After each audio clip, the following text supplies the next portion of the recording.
With one viral line on cable TV, "These guys are just weird," Tim Walz vaulted into contention for the job of Kamala Harris's running mate.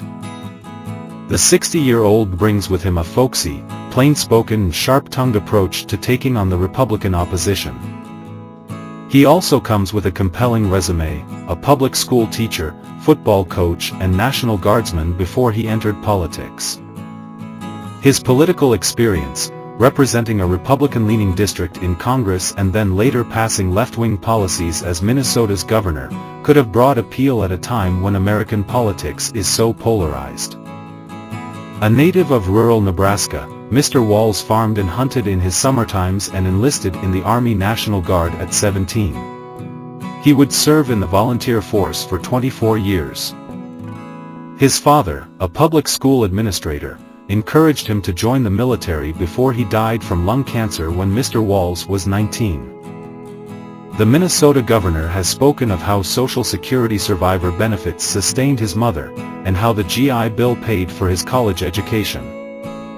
Armed with teaching degrees, Mr. Walz took on a one-year teaching post in China around the time of the Tiananmen Square massacre. He later honeymooned in the country with wife Gwen Whipple and also organized summer educational trips to China for U.S. students. After returning home to Nebraska, Mr. Walz became a teacher and American football coach until his wife, another teacher at the school, drew him back to her native Minnesota. They now have 2 children. As a coach at Mankato West High School, Mr. Walz helped build up an American football program that led the school to its first state championship.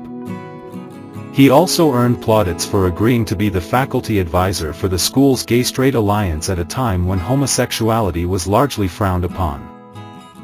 He first ran for office in a largely agricultural district that spans across southern Minnesota, which is fairly rural and Republican-leaning. But Mr. Walz campaigned as a moderate who cared about public service and veterans advocacy, leading to an election upset. Over his 12 years in Congress, it was hard to label his ideology. He voted in favor of the Affordable Care Act, co-sponsored pro-labor measures, including a bill to raise the minimum wage, and backed an unsuccessful cap-and-trade effort for reducing carbon emissions. But he also found common cause with Republicans.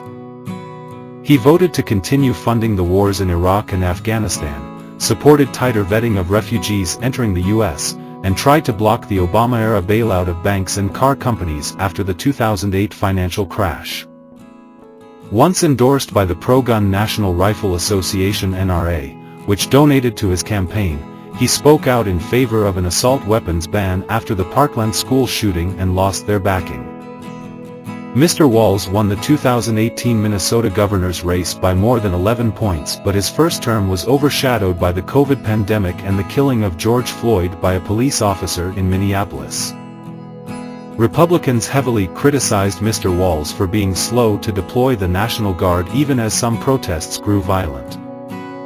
But the governor won re-election and his second term has overseen a busy period with Democrats controlling the state legislature by a single seat. Democrats have enshrined abortion rights, enacted paid family and sick leave, strengthened gun laws, funded universal free school meals and invested in affordable housing. The frenetic activity caught the eye of former President Barack Obama, who wrote, "If you need a reminder that elections have consequences, check out what's happening in Minnesota."